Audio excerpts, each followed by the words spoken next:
Coming up, a hard-boiled thriller set in sunny LA. A coming-of-age story set in 1970s Japan. Plus, our distraction of the week. I'm Mel. I'm Dave. This is the Library of Lost Time.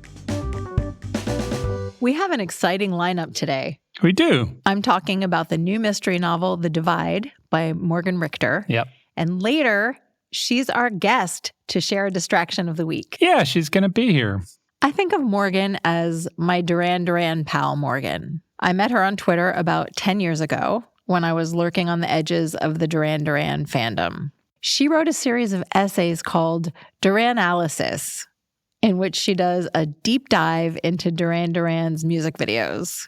They're this perfect combination of affection, irreverence, and insight. Really?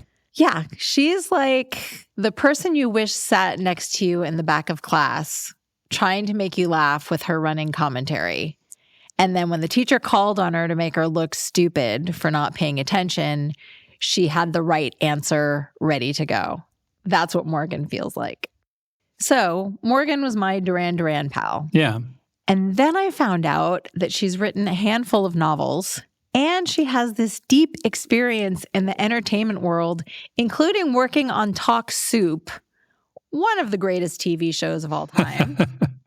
This is all a surprising revelation from somebody you sort of think of as one way, and then they turn up with a body of work, and you're like, what's going on right now? I know, she's like an actual grown-up or something. Yeah. So let's talk about her new book, Okay. The Divide. This is sun-drenched neo-noir mystery set in modern Los Angeles. When the story opens, we meet Jenny. She's a wannabe actress whose one big shot at fame a few decades ago fizzled out. Now she uses her sympathy and her intuition to work as a psychic/life coach. She works out of a kind of vaguely crappy space she refers to as her clinic, doing tarot readings and palmistry. Okay. And Jenny is the narrator. Her voice is this nice, like, gender-swapped, hard-boiled detective thing. And I liked her immediately because she's well-intentioned, but she's also a little beaten down, which makes her very sympathetic. Here's an example. She says her workspace smelled like failed hopes. Oh, geez. Yeah. So what Jenny lacks in real psychic abilities, she makes up for with stellar people reading skills. One day, a woman shows up without an appointment. She tries to sell Jenny on some BS about reaching out to her mother in the spirit realm, but Jenny clocks her as a cop right away. And when the cop questions her psychic abilities, Jenny says this: "You consider yourself a star in your field. You're arrogant about your abilities and your accomplishments, but you have reason to be. Your coworkers don't like you much, but you don't lose sleep over that because you don't like them either. You're smarter than them. You dress better than them. The spirit realm doesn't exist for you. Under usual circumstances, you'd never bother with someone like me. But today, you're here in your professional capacity with the LAPD. Will that do?" That's fun. Her reading is, of course, dead on, but she could never have anticipated the rest. The cop is there on a murder investigation. The director of Jenny's first and only film has been killed, and his ex-wife is the prime suspect. She's gone missing. Weirdly, the ex-wife looks remarkably like our heroine, Jenny, and the cops think that the two women are one and the same. Whoa. So Jenny is now a murder suspect. Yeah. She does the only reasonable thing. She sets off on a quirky, dangerous adventure to solve the murder and clear her name. Thank you, Jenny, for your service.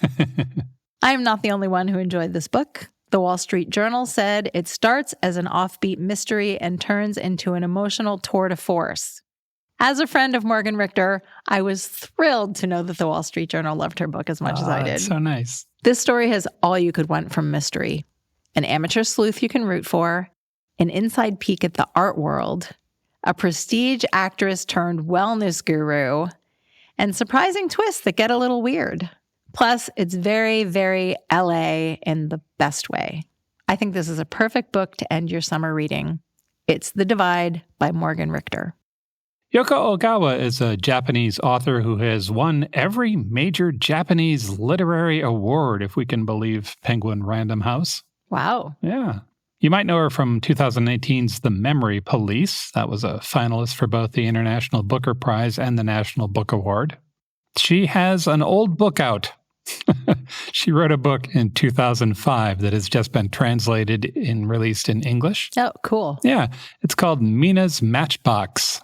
The story is narrated by Tomoko, a Japanese girl who grew up in the 1970s. Her father dies suddenly, so her mother sends her to live with an aunt for a while.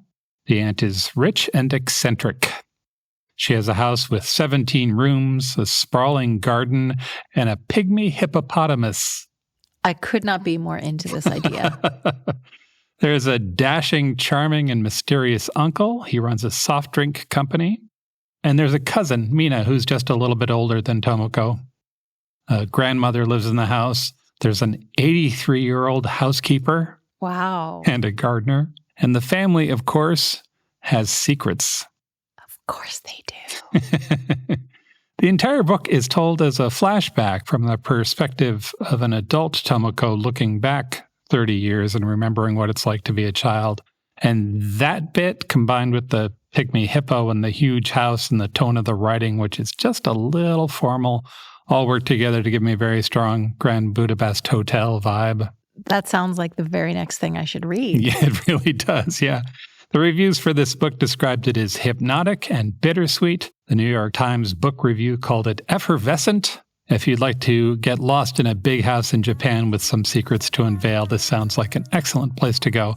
It's Mina's Matchbook by Yoko Ogawa, translated by Stephen Snyder.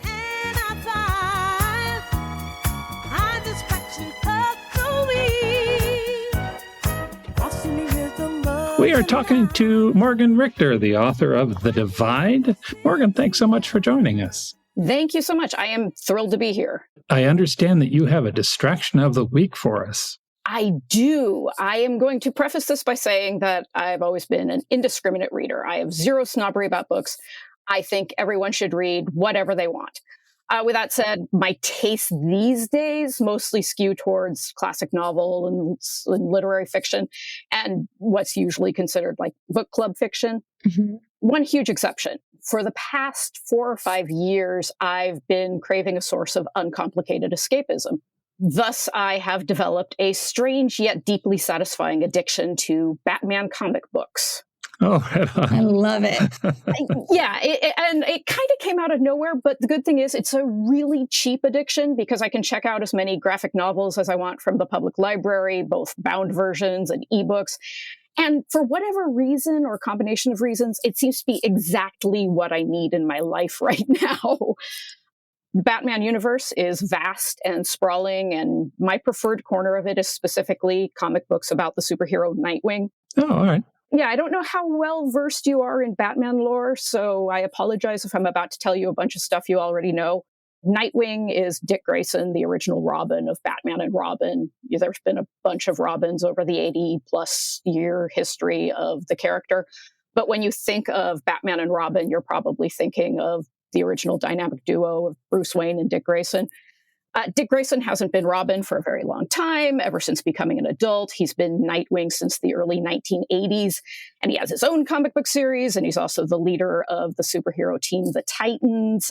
He still helps out Batman, and he even was Batman for a couple of years. And again, this is a character that's been around for more than 80 years. And so even with limiting myself to stories about Dick Grayson, there's just an awful lot out there on that particular character. I am never going to get through it all. And over the decades, there have been hundreds of comics from dozens of different writers and artists, and each bring their own perspective to it. And as you'd expect, it's just all over the place. And every plot twist you can possibly imagine has happened at some point. And for whatever reason, this deep dive into this incredibly convoluted comics lore has been really enjoyable and comforting to me. So what is it about the Dick Grayson branch of this world that attracted your attention? Yeah, it's simply put, different writers treat him in different ways. And, character goes all over the place. But basically at his core, he's just this very charming, fun, easygoing character. The Batman universe goes hilariously dark, which I love. And that's everything we know about Batman, is that he is dark and brooding. But Nightwing's always the one keeping things extremely lighthearted and kind of poking fun at the general Batman grimness. And ever since Dick Grayson became an adult, Robin, of course, started out as a young boy, but Nightwing is permanently stuck in his 20s.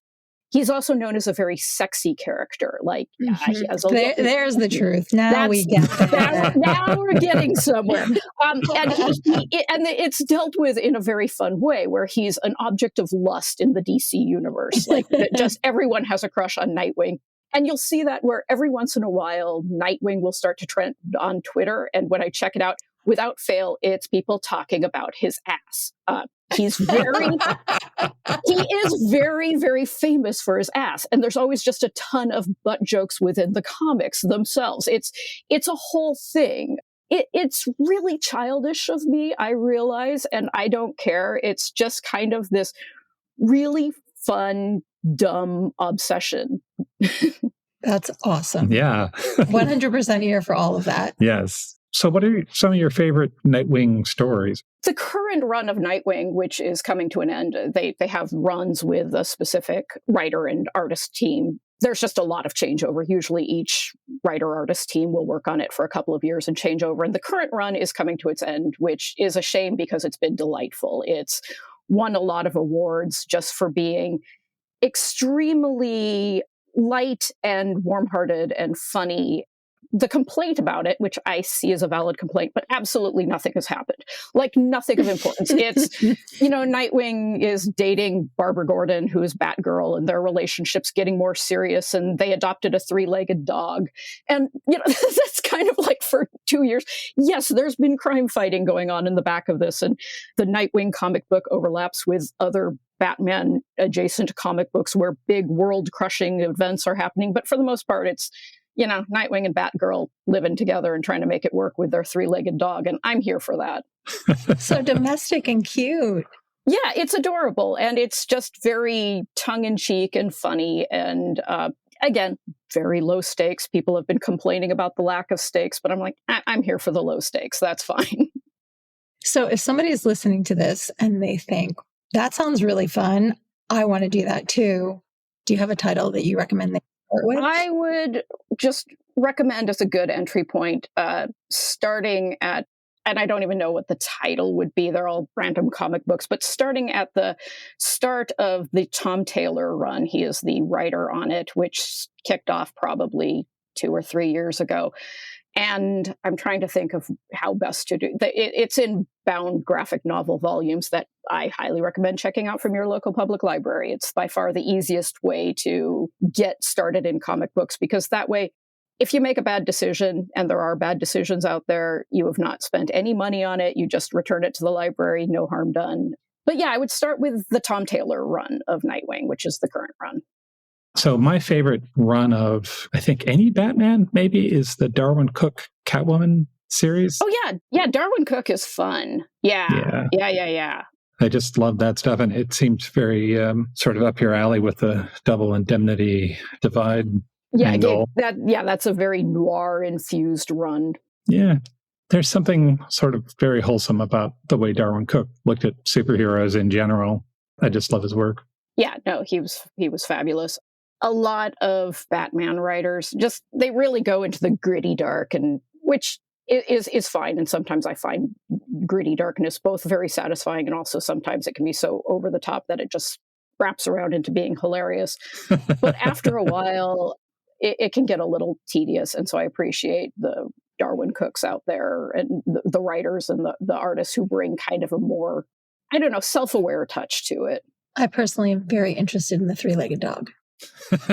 It's an adorable 3-legged dog. Her name is Haley, but everybody calls her Bitewing because she's Nightwing's dog. So. Oh my gosh, that is so cute. Yeah, it's adorable. Visit strongsenseofplace.com/library for more on the books we talked about today and details to help you get started with Batman comics.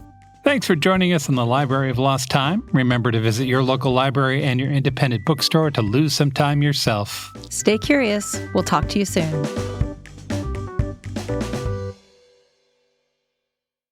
What's up, fellow TV watchers? It's Brian from The Core Podcast, where we cover all things Apple TV+. We are wrapping up our recaps of Emmy favorite Severance, but 2025 on Apple TV Plus is just getting started. In April and May, The Core is recapping Seth Rogen's new Hollywood satire, The Studio, and Jon Hamm's dark comedy, Your Friends and Neighbors. We'll also be recapping the first 2 seasons of Apple's sci-fi thriller, Foundation, heading into the 3rd season of that later this year. Search for The Core, all things Apple TV Plus, on Apple Podcasts, Spotify, and YouTube.